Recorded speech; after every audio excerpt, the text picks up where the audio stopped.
and it is FS-FlightControl in the current version, which is version 1.3, decimal 13. This is an actively developed and improved tool, so there are updates on a regular basis. And I had a first look at this tool some time ago, but I wasn't sure if I would actually spend money on it, and to tell you the truth, it is quite expensive. But I was looking at it again, and the 14-day demo period had kind of passed by finally, and I was sort of torn, should I not get it, and I decided that I will get it, because this tool actually replaces, or is a, maybe not a replacement for everything, but is a very good combined tool that covers quite a bit of stuff. And there is one other big advantage. It's valid for both simulation environments, the FSX prepared one that we are seeing here, and the X-Plane. Now, the X-Plane environment is still sort of a beta, in progress, kind of in development thing. So they are obviously not finished, and there is not everything that you can see here will work in the X-Plane environment, but the kind of moving map and many other features are actually available, and I might make another video where I present some of the functionalities in X-Plane, at least the ones that do work in X-Plane, so that you can judge yourself. Okay, so we are here in prepared version 3. As far as I understand, it is also possible to use it for version 4, but I can't really swear on it now, because I have to read it again. I don't care anyway, because I don't yet have version 4. There is a DLL, I think, some kind of connection. Oh, no, it's using SimConnect, and that's probably why it is usable with version 4.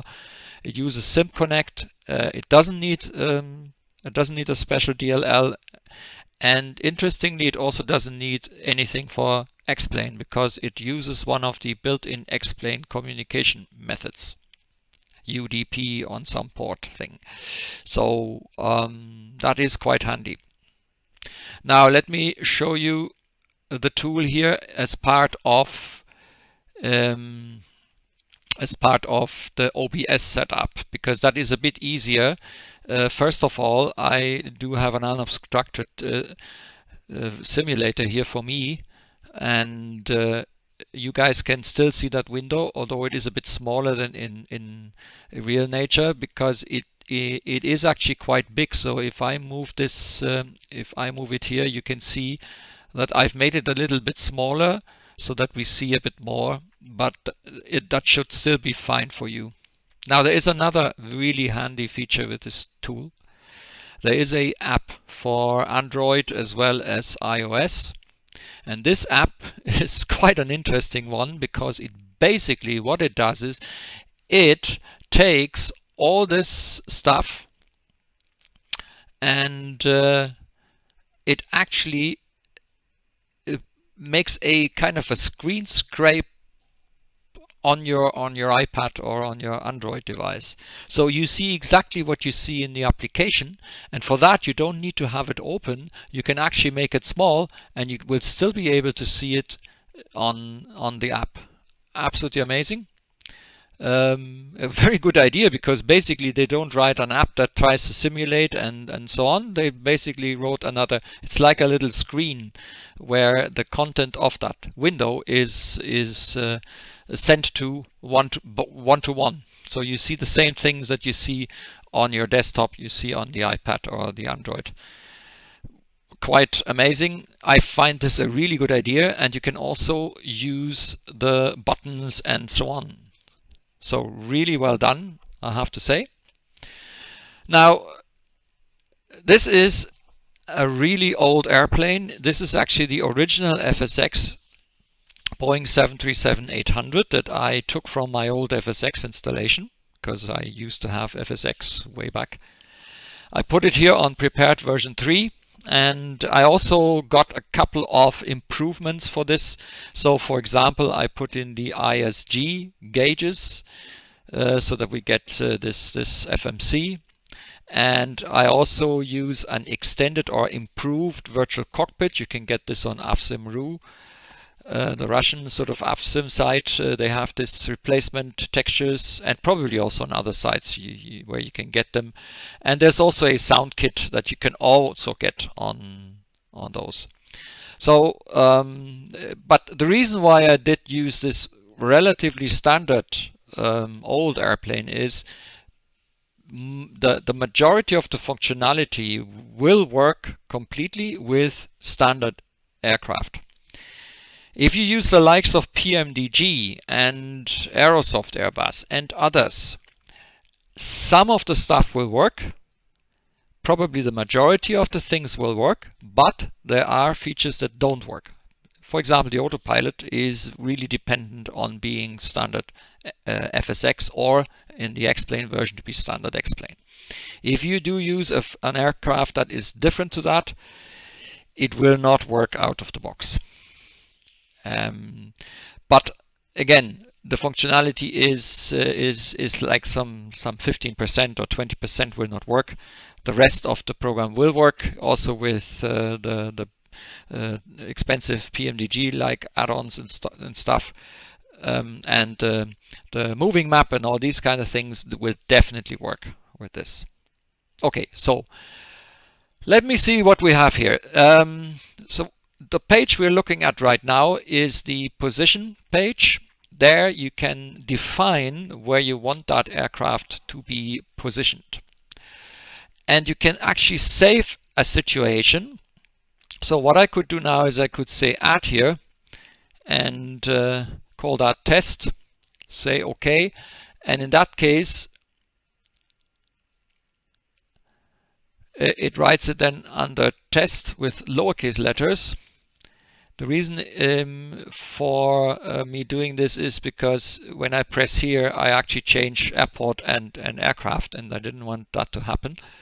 And I also have to find out, maybe, oh hang on, what happens if I use the exact same name? Oh yeah, I want to overwrite it, because that happened to me before. I pressed on that button and I found myself in a different aircraft at a different airport at a different position with different weather. Because the thing is, all these settings that the flight situation here, you can actually save this in a kind of a profile or situation, and you can then click on this and it will go back to this situation. We can try this a little bit later. Now here you can define any airport. I leave it with Berlin-Tegel. We are actually in Berlin-Tegel, in case you wondered. You can also pick a random airport if you want. And then you could select gate medium.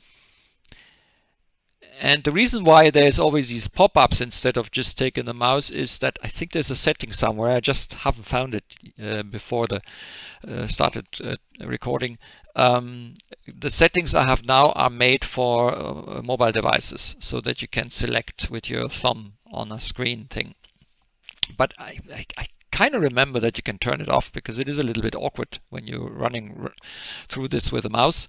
But what I can show you now is, for example, if we want to move to gate 10, I could use my mouse now, but I can also use my finger on the iPad. I select gate 10, okay, and what I can do then is I say move aircraft to gate or parking.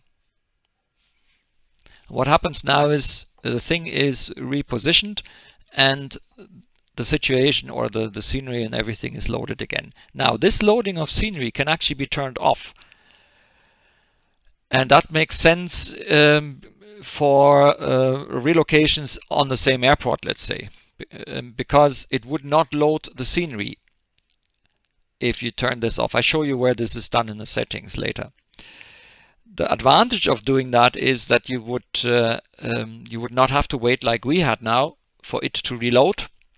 The disadvantage is if you go further than the current loaded scenery set, you might end up in a non-scenery area. Yeah, okay, so it looks like the positions, I probably need to rebuild the database again. Yeah, okay. Okay, so let's try and go back. I wonder though, maybe I should do it like this here. World, go to airport. I remember that I was on gate 14, medium. So let's go there again. It's a bit nicer. But in the meantime, let's continue here. So there is a database and it gets built from the scenery files, but I don't think I have done this recently. And that's probably the reason why we have the wrong positions when we start up. So I will probably have to rebuild that prepared database again. Now here what you can do is, and for that you need to have your aircraft set up properly in flight with the correct speed and all that, because what you can do here is that you select from the airport that you've done here, you select one of the runways, for example, and then you can do approach training or takeoff training. So you can say bring the aircraft into the downwind left position, or bring the aircraft 8 nautical miles to the final. But it doesn't make sense to do this now when we have a turned off aircraft, because if we do this now, we might actually end up crashing. Okay, because it would have to start the engines first and stuff. So to use this, you should actually you should have your aircraft correctly configured. Maybe even with a situation that you save here in FSX or prepared, and then you have that aircraft in the correct setup, and then you position it, and that's it. You can go on. Another really interesting feature is the sit and star waypoint feature. Basically what you do is you can select that you want to be training arrivals here. So you go to a Akuda 180 left, and then you select where on the transition you actually want to be. And if you say now move aircraft to waypoint, you would actually end up on the star in that DT 605 position, and you can continue flying the arrival route from that point on. And you can do this again and again. So if you want to train some difficult situation, this is the way you can set it up and repeat it and repeat it and repeat it. Because basically FS-FlightControl is a kind of instructor station, and that's what it is made for. I think there's also a professional license because this is actually used in large simulators as well. Okay, another thing is airworks. So you can set yourself up in flight level 50, 100, 200 or 300. And you can define a custom location. You can specify a coordinate, or from runway landing point in a particular angle and distance. So at altitude and heading, okay, and then there's just say bring me to this position. So that's this here. The other thing is you can specify what speed you're flying at when you are warped basically to that point. The pitch trim, if the gear is down, you can override the altitude, you can set flaps, heading, course, ILS frequency, and so on. So everything you need to set yourself up for landing training or departure training or what have you, and get it repeatedly done. I think that is really a very, very nice, very, very handy feature. And I have actually tools for that. Well, there is an old tool. It's called Lord of the Landing or something like that. Lola 16. Lola 16 does some aspects of this, but not as much. Although on the other hand, Lola 16 is a freeware. I'm not sure if you can still download it. There's a fella that has written all kinds of nice tools. So yeah, I'll probably have to look it up again and see if it's still available on the usual download service as a freeware variant. But this is a payware, and it obviously offers a little bit more variation than Lord of the Landing would give you as a freeware. Next is map. And so you have several options here. So first of all, you can turn yourself on, so you would see actually where you are. This is a moving map. You could actually check out what kind of AI aircraft are in the vicinity. Because I have turned off AI traffic completely, we wouldn't be seeing anything. What I don't know is, I haven't tested that yet actually, I need to do this soon, is if the AI traffic that is induced by vPilot is actually visible here. I don't want to do that now because I don't want to mess things up, but that's something that I'm going to test and see if AI traffic will be seen in there as well. What I can show you though is if I go here, settings, traffic, and let's say we'll give it about 50% or so. That'll do. So it'll load some traffic,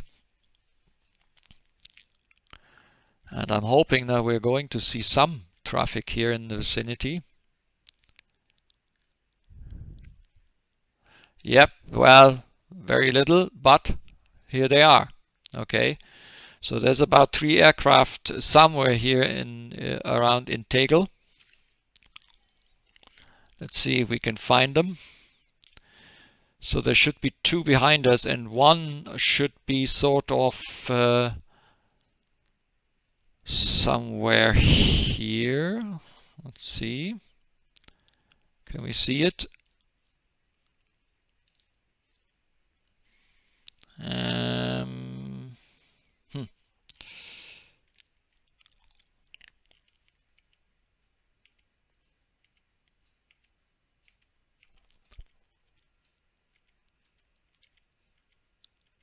Okay, let's see. Ah, yeah, here it is. So here is it, and then there are 2 smaller turboprop or something like that. Let me see, what is that stuff? Ah, I can't move here. Okay, so that's the traffic here. You can also see what is going on at VATSIM. And VATSIM, oh, we seem to have coverage here in this area. So here you see all the current VATSIM traffic and also all the active centers. So busy day today, it seems. So northern Germany is actually online. And when we look, but there's no one in Tegel, or actually there is one. Apparently there's one here in Tegel, somewhere near where we are. Okay, that's KLM 1818 Rida Saudi Eham. Okay, 130 feet, 0 knots. But we could also have a look at the IVEO. Let's see if IVEO is as busy. Yeah, it looks like it. At least no, it's not as busy. There's not as many active controllers here. But same thing here, for example. And if you press again, if this is green, you will actually get all the information. EDDT LSZH, okay, and you can see who that is and where it's flying. And actually there's also Pilot Edge. Now there's no point looking at Pilot Edge in Europe because they're not covering. This is a payware ATC, and they only cover the West Coast, the West Coast and some extended areas. I'm not quite sure where they are now. Then you can add VOR DME, you can add NDBs, you can add airspaces, airways, high and low.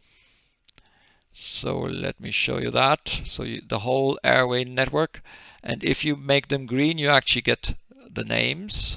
So this is more or less like a map. And by the way, the colors can be changed. So if you don't like this simplistic black and blue, it reminds me a little bit of Flight Sim Commander, then you can change this and I can show you this. But you can also press here and then it would actually load a street map, OpenStreetMap I think it is. And you have actually a map with names on it. And still you would see the NDBs, VORs, whatever it is that you activate, it will be displayed, and it's coming from the FSX or prepared database. Now there's also Navigraph integration. I'm not quite sure what it does, what they do with the Navigraph stuff, but there is Navigraph. Here you can see the ILSs, okay, for the 2 runways. And also if you zoom in a little bit higher, you can see that there is the parking positions, that all the taxiways are marked. Romeo Echo, Sierra Mike. If you are flying in Tegel from time to time, you should only know them too well. Romeo Whiskey here coming off.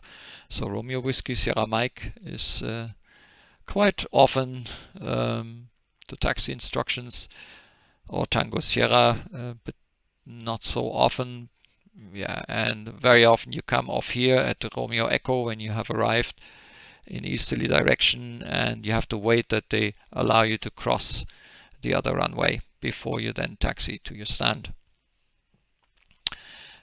So you do actually get all the information, but the information is as good as the airport sceneries that you load this from. Okay, so if you have an outdated or wrong layout, like some old stuff that doesn't fit or so, this is only as good as your sceneries are and your scenery databases. You could also switch to the satellite map, then you would see the pictures here, and yeah, actually this airport looks pretty much fitting in here, so that's quite nice. Or you can switch to a height map, which is basically a map that shows you elevation. So we are in a relatively flat area, but if we go further south, here's the Alps, we start to get into these orangey higher altitudes, and probably if we would now look at the Himalayan mountain ranges, they'll probably be even darker. Okay, you can actually find an object. So if you're looking for a particular airport, for example, you just say OK, find. It shows you this, and then you can say show on the map. And what I did with airports, you can also do with VORs and any other searchable navigation point that exists. There's an auto zoom that would zoom depending on the situation. For example, we are parked now, so it would zoom relatively close in. But you can go and change the zoom factor. You can center on the aircraft, or you can trace the aircraft in combination. Basically what that means is that you will see what the aircraft, when it moves, we are not moving at the moment. And you can reposition the aircraft. If you want to reposition it, you need to provide a position. And you can also provide altitude heading and stuff. I don't find this as useful because so far I haven't been able to really move, because hang on, maybe I've done it wrong. So I go here and I say position aircraft. Okay, so let's do this. Oh yeah, I see. Okay, so this is the way I can select the position. So I got that wrong when I experimented before. And what you see here is now it has reloaded again. So I quickly show you, or quickly find that setting for you that says force scenery load on position change. I'm going to turn this off, okay? But just be aware, if you turn this off and we do a position change from the tool, scenery will not be reloaded. At least that's what I understand this setting does. So I go back to the map and then I say reposition aircraft, and we were at gate 14, I think. Reposition aircraft, zack, and as you can see, we have been moved. We are now back in the actually we are now in a situation where we didn't want to be. Let's yeah, and now we have to play a little bit. So where are we now?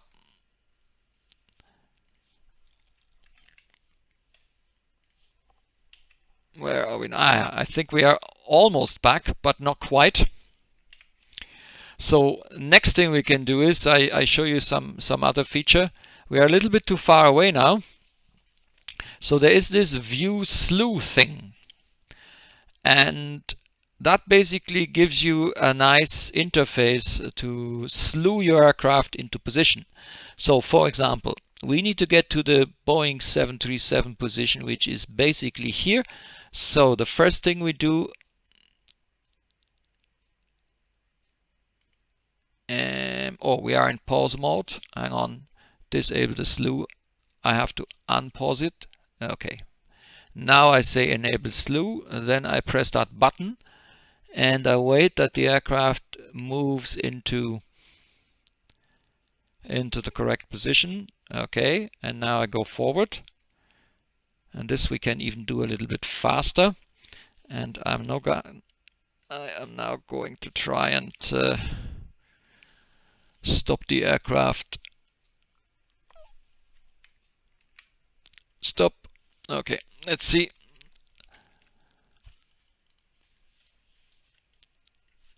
We're still in slew mode, so I have to turn off slew mode in order to change my views. Just realize slew mode changes the rules. So let's see. So we're not quite where we wanted to be.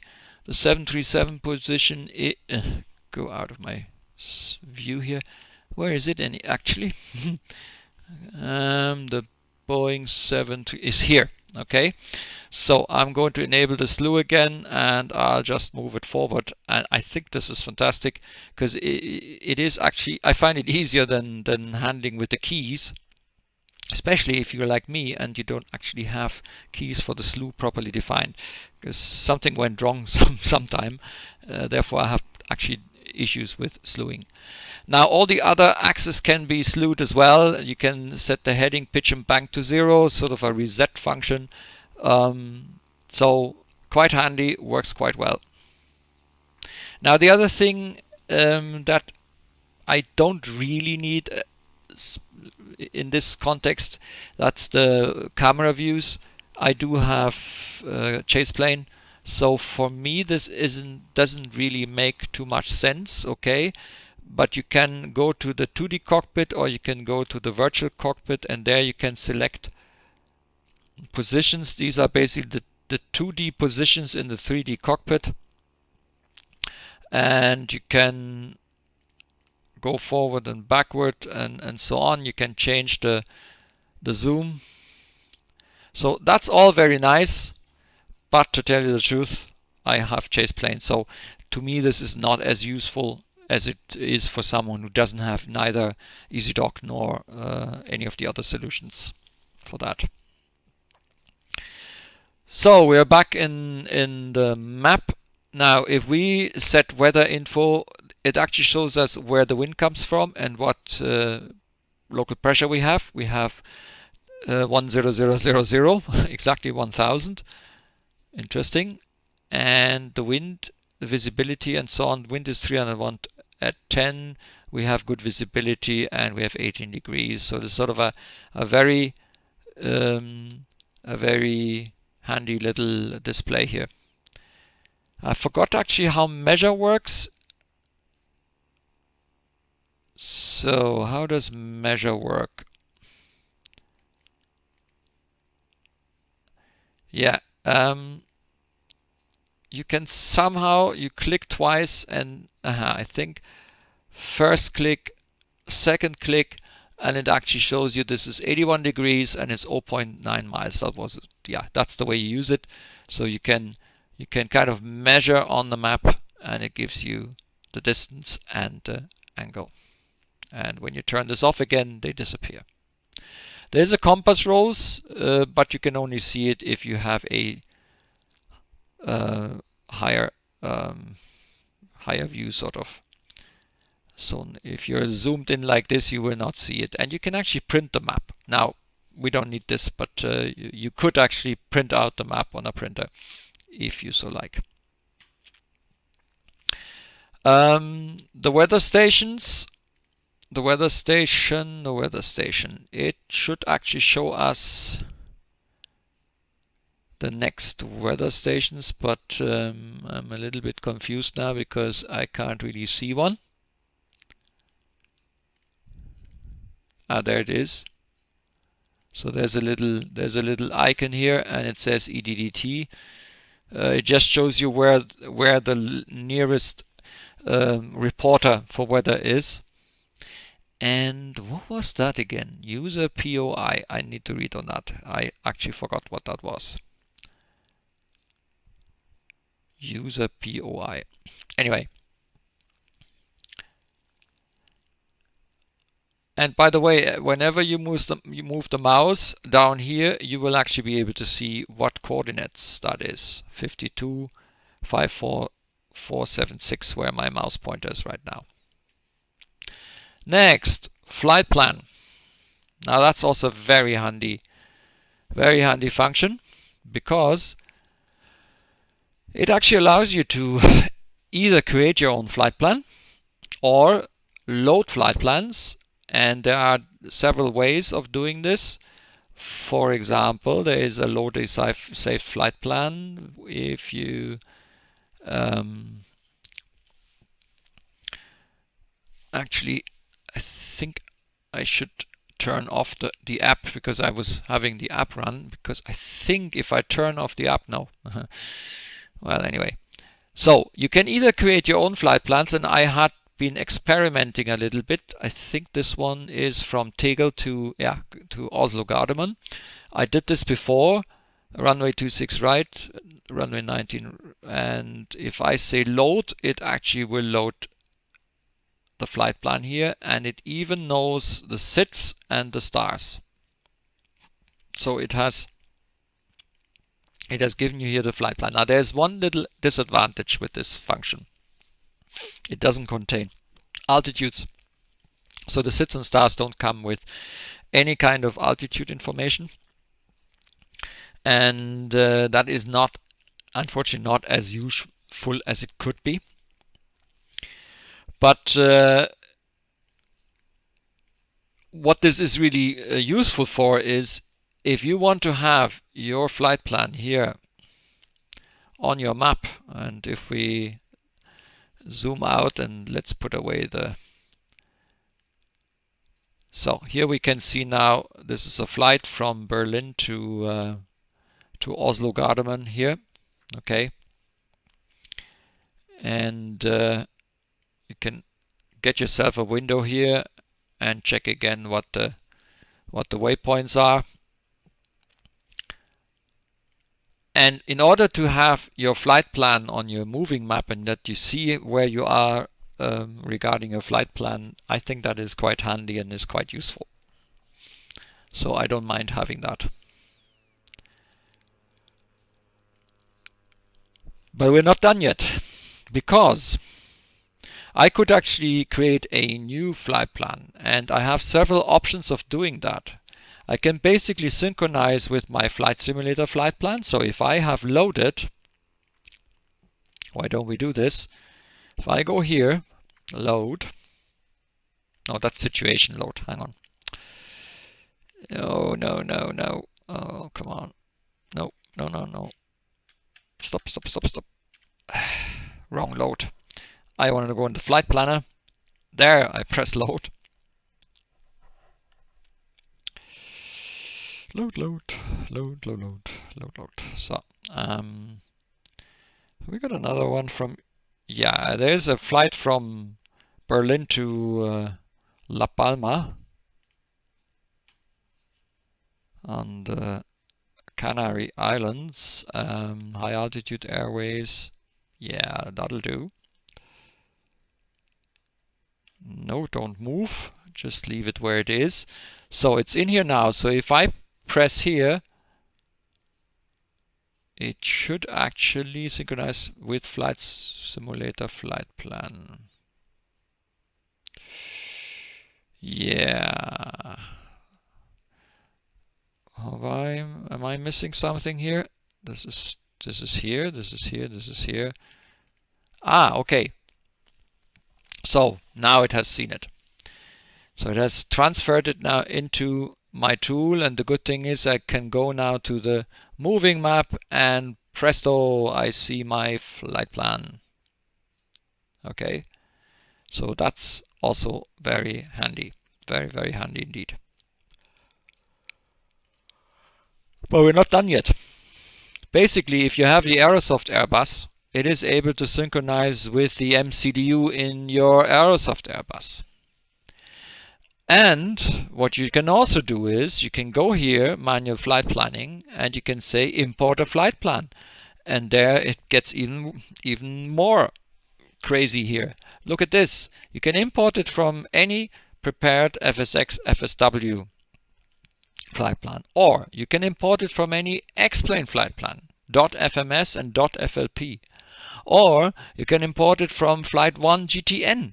If you have the Flight 1 GTN like me, and you have set it up to have a memory card, you can actually store FL or GLP files, I think they're called, and these GLP files you can load here so that you have them on your moving map. And not only that, if you have loaded such a flight plan, for example, I go to the and let's see, we have a flight plan. Yeah, here's EDDT to ENGM. So it's coming in here. It does even know that where the stars start. Interesting. Looney 4 Mike. And now watch this. So this was the import. Okay, I imported it from an X-Plane. I can import it, by the way, also from PFPX. So if you have schedules with flights in PFPX, it's able to find those, and it will list the flights that you have in your PFPX. If you do have ProSim, you are able to connect to ProSim and get the flight plan from there. If you have the good old Wilco Airbus stuff, you are able to import it there. If you have an Aerosoft Airbus, see, these are all flight plans that are in the folder where Aerosoft puts their flight plans. I could go now. I don't think I have something from Berlin. No. I could go now, load one of those, and again, I have a flight plan. I can import it from PMDG. It brings me directly to the folder in prepared where PMDG puts the stuff. For the 747, 777, NGX, I can even go in here. And let's see if we have something for Berlin by any chance. There's one. So I'm reading in the route. It's a different route. Route Finder. You press Route Finder and you can basically provide the information, and it does find a route.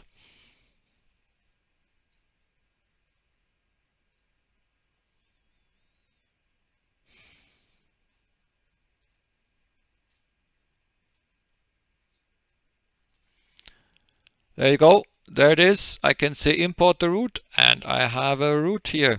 And now comes the interesting bit. I can go and export it. So I have this flight plan. I can export it to FSX, prepared, and so on. I can export it, load directly. I can dump it in directly now. So let's see. I say load directly. Whoop. Now if I go to the flight planner here, we see that it's Gran Canaria again. I think we can't see the difference now, but it has basically pumped in that flight plan now into the simulator. This only works for aircraft such as this here that use the FSX or prepared flight planner. Okay, this would not work so easily for PMDG and stuff. But not to despair, because you can save it as an X-Plane file, and you can save it as a PMDG flight plan, and you can save it, if you're a Flight 1 GTN user, you can save it as a GTN route file. Absolutely amazing. That means you can load it then up in your GTN, in your A2A Cessna or whatever, wherever you use this. Absolutely amazing. I think it's great the way they have done it here. Or you just cut and paste all the waypoints and go to Aivla Soft or to any other flight planning tool that you might use. EFAS, it doesn't matter. You can take this and you can put it in, or you export it as an Aerosoft Airbus company route, one it didn't have yet. So I say export. When I went to your flight plan that are not connected by official airways, which was skipped as is not supported. Okay, I might have to go over this.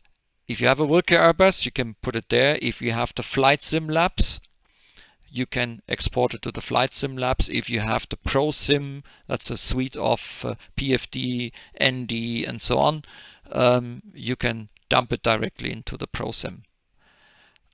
Absolutely amazing. Really well done. So I have to say that is a really nice feature. And it even generates automatically flight plans for you. You can say use SIDS and stars, use the high jet routes, or the low, the Victor routes, or both, and it will build a route. And even if you have selected this here, it will even put in the SIDS and the stars for you, and you will have a flight plan to follow.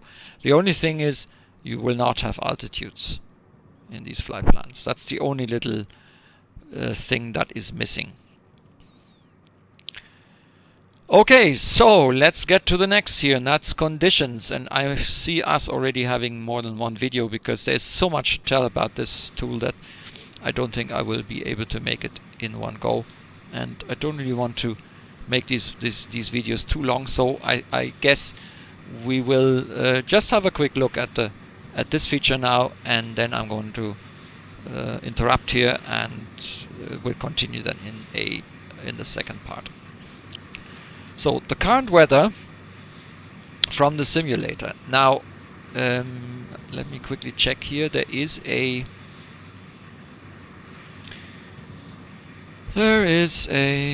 conditions default flight simulator weather. Yeah, so that's important that that's on.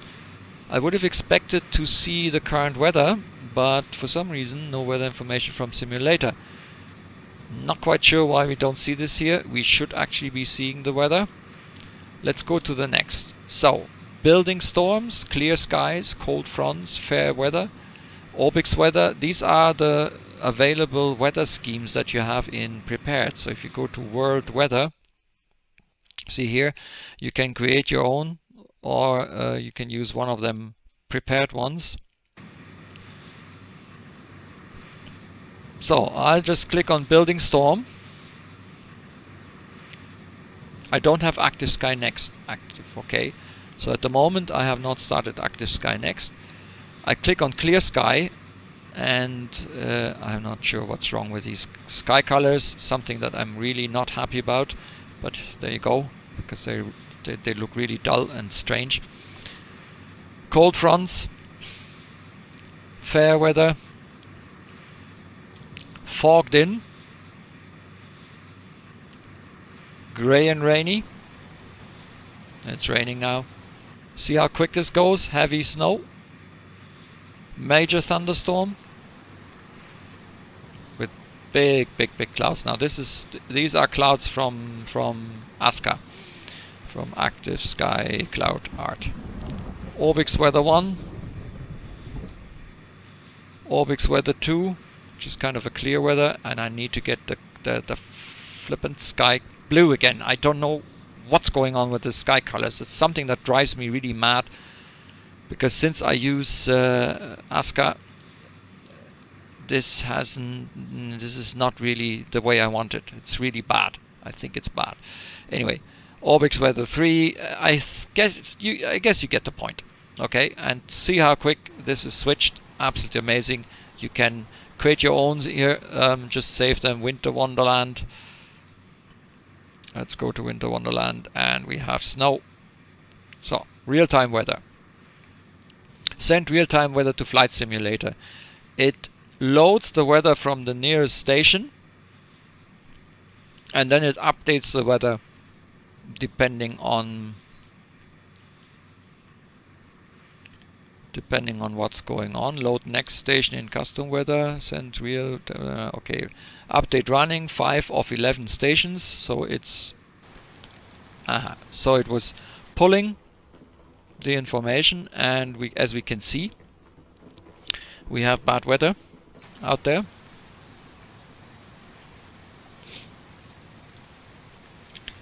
Now, load next station weather in custom weather. What you can do is there is this custom weather thing where you can create your completely own custom weather situation. But the good thing is you don't need to start from scratch.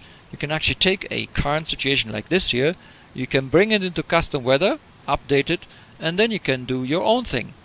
Either you change this here, so broken 08, let's see, what could we do? Broken 10. Let's see if that, and then we say send the weather. That probably won't make that much difference, I guess. Oh, okay, yeah, it has changed it. We also have precipitation, so if I go to the wind layer, the lead layer, I'm trying to find where is the precipitation, atmospheric pressure, precipitation, strength, scattered clouds, so we can have dense, and we say send. I don't really see a difference, but we do have rain. You can actually save this as a weather preset. I've done one before, so if I click here, we actually get the weather that I saved some time ago, which happened to be a rainy weather anyway, because I was in Germany at the moment. The weather isn't too good. It has kind of changed for the worse.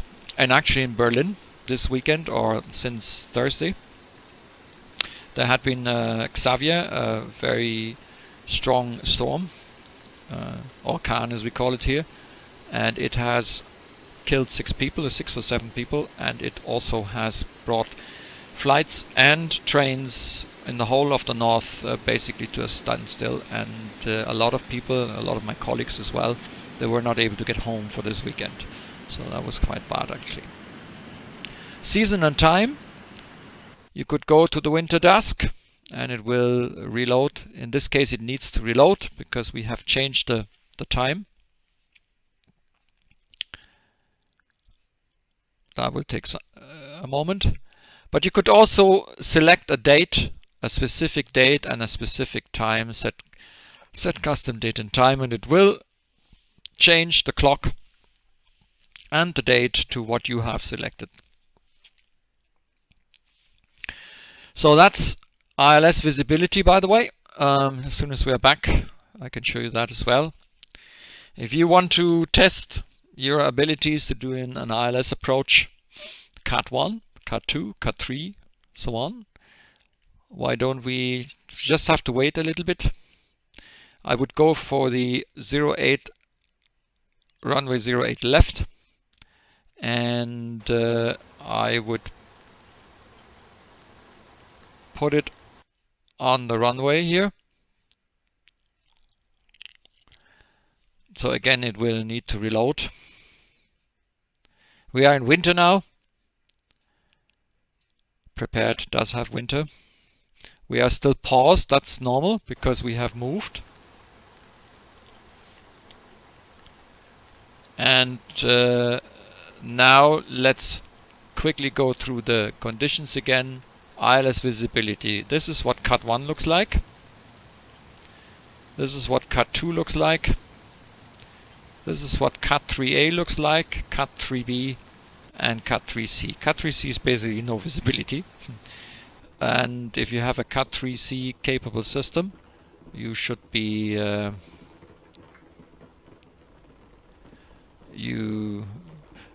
to do an auto land and still land on the runway. Well, I don't know if I would feel comfortable with that, but there you go. Now that's typical for the simulator. It's not really realistic if you have a fork like this, that your cockpit is bright and shiny like this, but there you go. Okay, so custom weather I've shown you. Here's the precipitation strength, ILS visibility, real-time weather. You can actually integrate with Active Sky. If you have Active Sky, it's able to use Active Sky. It's even able to tell Active Sky to change the weather. So if you want to switch to real weather, it will then use Active Sky's current weather.